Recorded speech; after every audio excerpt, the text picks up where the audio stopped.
Ladies and gentlemen, the mass summer sale is off and running, it seems like, and it's going to get kick-started with Ruben Loftus Cheek off to AC Milan potentially. I like this. I think it's good for all parties. All right. Here we go, back again on the other side of the coin. All right, welcome back to the other side of the coin, ladies and gentlemen. Let's talk about the latest in Chelsea news over the past 24 hours. The biggest news that's floating around is in regards to Ruben Loftus Cheek, and it goes something like this. Fabrizio Romano tweeted this earlier today. Understand AC Milan are in concrete talks to sign Ruben Loftus Cheek from Chelsea. His priority target to rebuild the midfield. Loftus Cheek keen on the move as the negotiation is progressing very well. Very, very good news indeed. We're going to talk about the pros. We're going to talk about the cons. We're going to talk about the player himself. The lot in this particular news. First up, look, we need to get rid of a lot of players. The focus this particular summer predominantly is to get rid of a lot of players, thin out the squad. The massive squad that we have is not manageable. Absolutely not manageable. It's actually detrimental to any manager.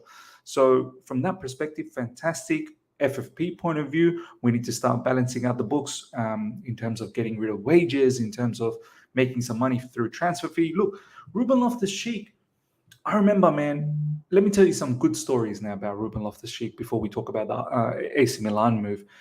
That Sarri season, man, and his link up with Eden Hazard, that was sensational. That made me believe, that got me thinking during that season that this guy was going to be the next big thing in midfield after Yaya Toure. Box to box, robust, so physical, dribbling, excellent, can score goals, can find a pass. I was in awe, and I was in love with Ruben Loftus Cheek. I mean, prior to that, obviously, there was a lot of hype in regards to him, coming from Cobham Academy, and obviously, one of the pioneers, right? One of the pioneers, starting kicking things off for now the players that are coming from the academy that we are seeing. He was one of the first ones to break through. He had a decent enough loan spell in Crystal Palace. I remember. I think it was the Conte season. But his entire career has been marred with injuries after injuries after injuries, but finally got that breakthrough season under Sarri. But then there was that exhibition match. I believe, in the United States, and there was no reason for him to play. We were looking forward to playing in the Europa League final against Arsenal, and I was hoping that Ruben Loftus Cheek was going to be fit, but no, he got injured. And since then, it's been a bit of a downward spiral. Frank Lampard then came into Chelsea Football Club. He went to Fulham for loan. The loan at Fulham didn't really work out, but it was more to do with him getting back his fitness. And then finally, Thomas Tuchel's season, last season, he features to a slight degree. He comes in and he becomes this versatile player. He starts playing I remember there was a match where he played as a centre-back. I believe it might have been in a Carabao Cup match, or might have been early stages of FA Cup, something like that. And he was playing as CB. There was some matches where he played as right wing-back, featured in the midfield a couple of times. And I thought, Thomas Tuchel was actually getting something out of this particular player. That versatility was actually seen as an asset for us. And he put on some really fine performances last season from the right wing back position, especially that Real Madrid particular game. I think there was a game against Southampton before the Real Madrid game where he played well. I think there was a Crystal Palace game where he scored a goal as well. Look, overall, Ruben Loftus Cheek, what it could have been if he wasn't injured on a regular basis. And to be honest, now when I look at it, he is surplus to requirements. I know there's a lot of people in social media that are saying, look, he would be fantastic to keep around from a versatility point of view, from a squad player point of view. Yeah, I understand that. I get it. But look, we need to be better, man. We need, no disrespect to Ruben Loftus Cheek. I think he's genuinely a good player, but we need to now move on. We need to now refresh. We need to bring on some future talents and players that I like the versatility. I do enjoy versatility, but I need now not master of a particular area, not jack of all trades. Do you know what I mean? I need someone who we can build the future around, and I feel like Ruben Loftus Cheek right now is just surplus to requirements. And this move to AC Milan got excited about him when we played in the Champions League against them, and he put on a couple of very good performances against AC Milan in the group stages, and I think that's what got excited AC Milan to now having these negotiations with him, because back then the rumor, like, it started straight away that AC were very, very interested in him. They liked the look of him, and he was so combative. He was defensively excellent as well in that particular match, and with the ball as well, excellent. Look, moving to AC Milan, I think this is a fantastic opportunity for him to somewhat salvage the rest of his career. I believe he's 26, 27. So if he doesn't get injured anymore, hopefully he's got another good 4 years left in him at top level, hopefully. And AC Milan, why not? Players like Tonali, players like Tomori, he'll combine with again from the academy days. Olivier Giroud is there. Rafa Leao, Benessa. There's some really, really fine players over there, and he will be dynamic in Serie A. His physicality, his ability to drive that dynamic run, I think he could pose a lot of problems for some of the teams in Serie A. And I think this will be a fine acquisition for AC Milan in midfield, as long as he can stay fit. If he can stay fit and he regularly gets game time under Pioli over there, the manager, then potentially we could see an uprise in his performance next season. So look, ladies and gentlemen, I'm really looking forward to Ruben Loftus Cheek. Look, let me know your thoughts in regards to this particular move. Are you sad? Are you happy to see him go and for us to sort of start revamping? Or just let me know. I mean, what's your thoughts around this particular move of Ruben Loftus Cheek to AC Milan? I quite like it, man. I like it.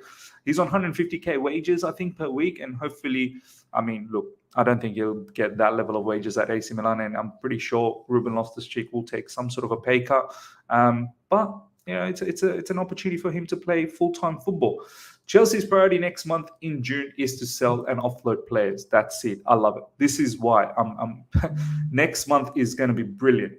It's going to be quite exciting to see a whole heap of players leaving, and I'm buzzing, man. I'm buzzing for June, man, because it'll be interesting, one, to see where some of these players are going, and two, we need to thin out our squad, as I said, and far too long we've seen these players floating around at Chelsea Football Club, so they definitely need to go. Next up, we can say Mauricio Pochettino is the new coach and is already working with the club on future plans, which is fantastic. I would have to look. A lot of people are getting worried. Oh, where's the announcement? No, he's the next manager. He's 100% the next manager. We got the here we go from Fabrizio Romano, and everyone's already talking about it.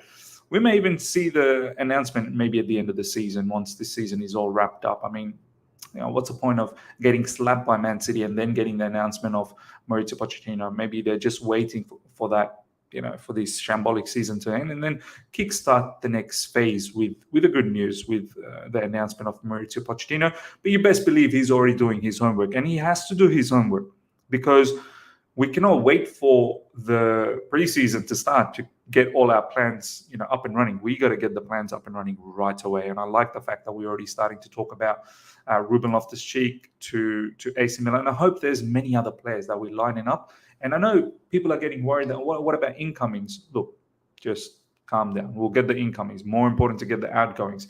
There is nothing to be concerned about for Chelsea supporters with the imminent appointment of Mauricio Pochettino. It's ultimately up to Chelsea as a club when they announce the deal. The Blues could even wait until the end of the season. There you go, what I was just saying. This is from Bobby Vincent. Look, I'm not worried. I'm okay for it to happen at the end of the season. I mean, what does it matter? We know he's going to be the manager anyway. Mauricio Pochettino wants to keep Mason Mount and will try his best. This is Fabrizio Romano now. Fabrizio has said this quite a few times now. So I think there is a genuine feeling Pochettino wants to keep Mason Mount, and I understand that. I think he fits his criteria. I think he fits from what we have seen previously of Maurizio Pochettino's Spurs. Definitely, Mason Mount fits that mold of high intensity energy pressing from the front. He'll be a dynamic midfielder. My only issue is, how do we get to a resolution here? Because Mason Mount is on paltry wages at the moment in Chelsea Football Club. He's going to demand a large amount of money. Somewhere in the vicinity of what Ben Chilwell, nearly 200,000, 190,000 or whatever. Reece James, 250K, somewhere in that vicinity. So I don't know whether we're going to be able to, give him that particular money. So there's that factor, and the fact that so many players are going to take a bit of a pay cut next season because of no European football. I don't know if we can give Mason Mount that level of money. And also on top of that, depending on what formation we play, is he actually a genuine starter? He's probably going to have to come off the bench. Sometimes he'll start.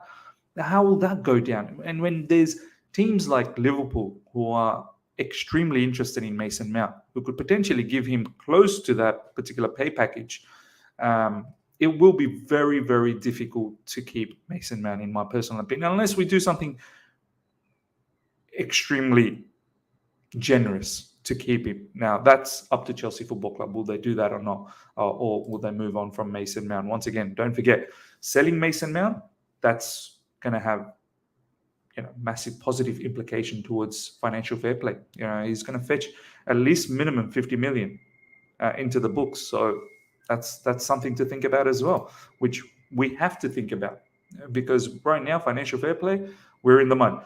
Brentford are set to open contract talks with Ivan Toney at the end of the season. Despite his betting ban, owner Matthew Benham had been planning to listen to offers for Toney this summer, and the valuation was in excess of 50 million. So look, I'm going to share a particular video with you guys, hopefully tomorrow, where Simon Jordan of TalkSport talked about this situation, and it absolutely makes sense. Why wouldn't Brentford right now opt to extend his contract? Because the ban is going to go till January, and after that he's only going to have 1.5 years left at Brentford. It's probably the right time for Brentford to talk about a contract extension. And don't forget, Ivan Toney is the one who's messed up here. So Brentford could say that, look, we don't want to pay your wages because you've broken the rules and regulations of this football club. Now Brentford could turn around and say, look, we'll look after your, I think he's on 70,000 or 80,000 pounds per week. They could turn around and say, look, we'll look after your wages for the time being during these hard times that you've caused for yourself.